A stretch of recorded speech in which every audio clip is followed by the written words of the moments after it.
सबसे पहली और बड़ी खबर जो गाजा से आ रही है वो गाजा युद्ध विराम खत्म होने से चंद घंटे ही बाकी रह गए हैं। ये बड़ी खबर, युद्ध विराम को बढ़ाने पर बातचीत जारी है। इजराइल और हमास अपनी अपनी शर्तों पर लेकिन अड़े हुए हैं। एक और बड़ी खबर यह कि इजराइल पर रोज 10 बंधकों की रिहाई चाहता है। हमास अब अपने लड़ाकों की रिहाई पर अड़ा हुआ है कि बंधकों के बदले लड़ाकों की रिहाई किया जाए और रिहा होने वालों की लिस्ट पर दोनों पक्षों में फिलहाल विवाद है। लेबनान खुफिया एजेंसियों को सनसनीखेज दावा सामने आया है। दक्षिणी लेबनान पर हमले की तैयारी में है इजराइल, ये कहा जा रहा है लेबनान की खुफिया एजेंसी द्वारा। हमास की तरह ही हिजबुल्लाह विनाश का ऑपरेशन चलाया जाएगा, इजराइल द्वारा ये बड़ा दावा किया जा रहा है।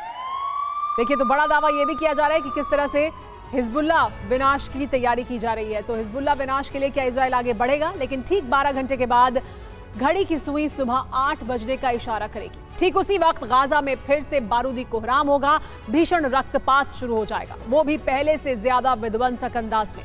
जानते हैं क्यों? दरअसल 12 घंटे के बाद गाजा में कथित सीज फायर की मियाद खत्म होगी और इसी के साथ इजरायली सेना गाजा विनाश के दूसरे चरण का आगाज कर देगी। मगर इस बार आईडीएफ पूरी रणनीति के साथ बैटल ग्राउंड में उतरेगा। कहां सबसे पहले अटैक होगा, हमास का कौन सा कमांडर पहला टारगेट होगा, ये सब कुछ तय हो चुका है। और सबसे ज्यादा हैरानी की बात यह है कि गाजा में जिंदा वही बचेगा जो अल मवासी नाम के इलाके में पनाह लेगा। आखिर क्यों? देखिए इस रिपोर्ट में। सिर्फ 12 घंटे का वक्त बचा है। 12 घंटे बाद सीज फायर का दी एंड होगा।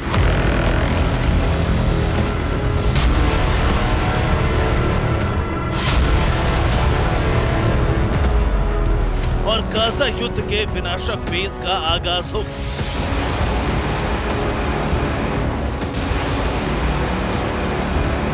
जिसमें इजराइल पहले से ज्यादा विध्वंसक और विस्फोटक अंदाज में प्रहार करेगा।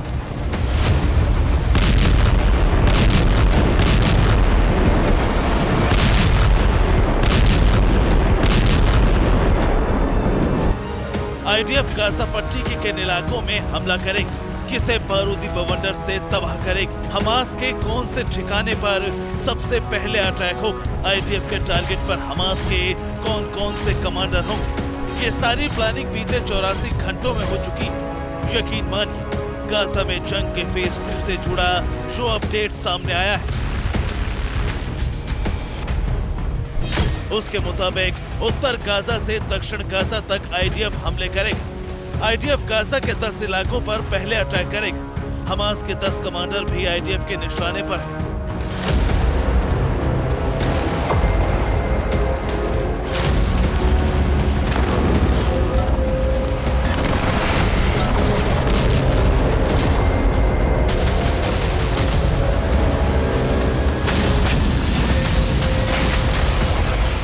इजराइल का रुख साफ है। सीज फायर की अवधि खत्म होने के साथ ही गाजा में महाविध्वंस का दूसरा चैप्टर शुरू कर। शायद यही वजह है कि फेज 2 के आगाज से पहले खुद इजरायली पीएम नेतन्याहू गाजा पट्टी पहुंचे। गाजा में तैनात आईडीएफ की स्पेशल यूनिट से मिले, आईडीएफ के टॉप कमांडरों से नेक्स्ट वॉर प्लानिंग से जुड़ी बातचीत भी की।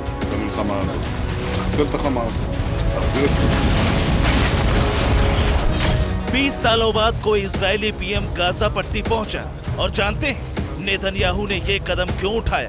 दरअसल इजराइल का सबसे बड़ा मददगार माने जाने वाला अमेरिका और वहां की लीडरशिप ये कहती है कि गाजा पट्टी में सीज फायर को कुछ दिनों के लिए बढ़ाया जाए। बाइडेन और एनएसए सुलिवन ने सीज फायर बढ़ाने की बात की। विदेश मंत्री एंटनी ब्लिंकन ने भी सीज फायर बढ़ाने की मांग की। लेकिन इजराइल ने अपना स्टैंड क्लियर कर दिया है, वो ये कि जब तक हमास का खात्मा नहीं होगा, जब तक हमास का गाजा से नामो निशान नहीं मिटेगा और जब तक बंधक रिहा नहीं होंगे, तब तक इजराइल नहीं रुकेगा।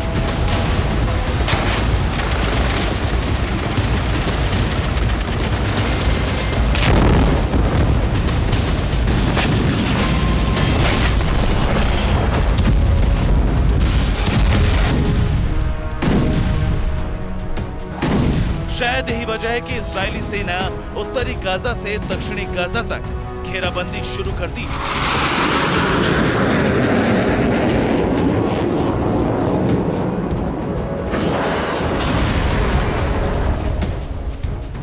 आईडीएफ के फाइटर जेट लगातार गाजा के अलग अलग इलाकों में रेकी कर रहे हैं और जानते हैं आईडीएफ के टारगेट पर गाजा के वो 10 इलाके जहां हमास के टॉप कमांडर, हमास के लड़ाके और हमास की खुफिया सुरंगें मौजूद हैं। आखिर कौन कौन से हैं वो 10 इलाके जिसे हमास ने अपना सेंटर बना रखा है, ये भी जान लीजिए।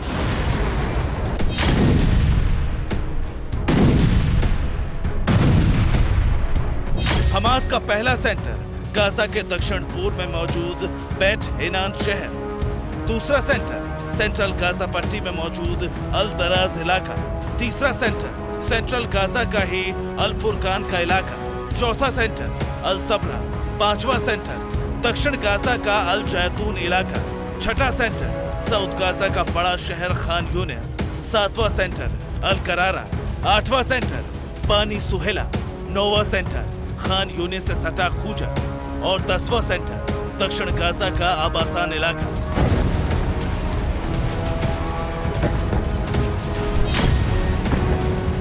गाजा के 10 इलाके 10 घंटे बाद बारूदी कोहराम से धड़कने वाले हैं। इतना ही नहीं, एक तरफ इजरायली सेना हमास के ठिकानों को तो तबाह करेगी, बल्कि इसके साथ साथ हमास की टॉप लीडरशिप को भी ठिकाने लगाने के लिए साउथ गाजा के साथ साथ इंटरनेशनल ऑपरेशन भी चलाया जाएगा।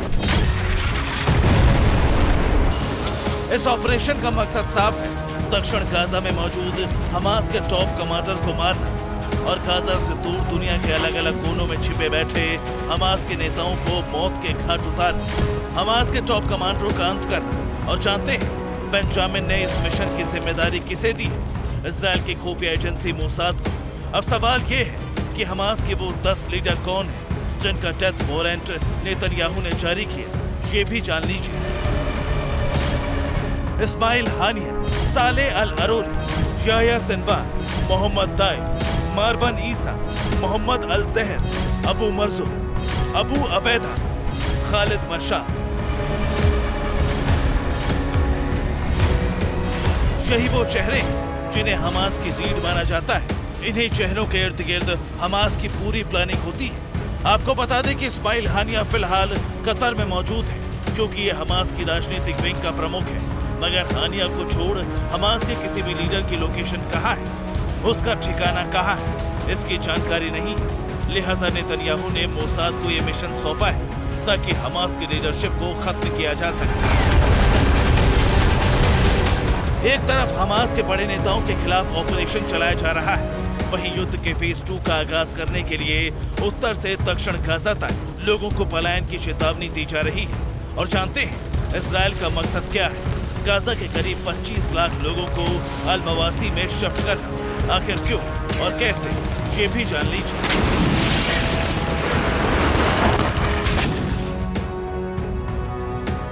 अल मवासी का इलाका गाजा में कहां मौजूद है और क्यों इजरायली सेना यहां 25 लाख से ज्यादा लोगों को शिफ्ट करने के लिए आमादा है?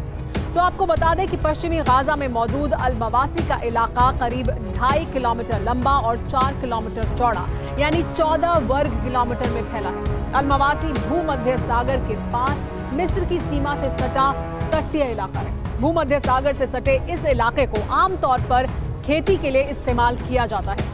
हालांकि अल मवासी गाजा के बाढ़ प्रभावित इलाकों में से एक है। बावजूद इसके इजराइल अल मवासी इलाके को शरणार्थियों के लिए सुरक्षित बता रहा है। इतना ही नहीं, इस छोटे से इलाके में लाखों लोगों को शिफ्ट करने के लिए खान यूनुस के आसपास विमानों से पर्चियां भी गिराई जा रही हैं, चेतावनियां भी दी जा रही हैं। युद्ध विराम बढ़ाते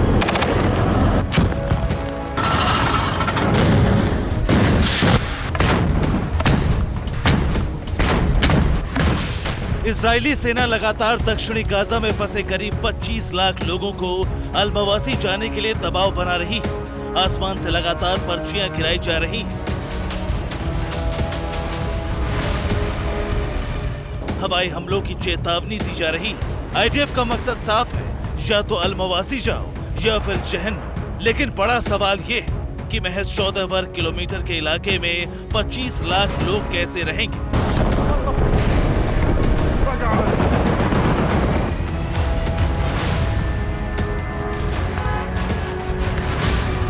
वहीं इजरायली सेना ने नॉर्थ गाजा में गाजा यूनिवर्सिटी खाली कराने के बाद उसे अपना हथियार गोदाम बना दिया है। IDF के जवानों ने गाजा यूनिवर्सिटी को अपना पहला बेस कैंप बना लिया है।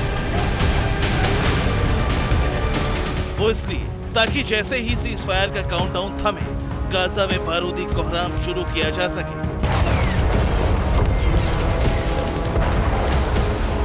Bureau report, TV9 Bharatvarsh.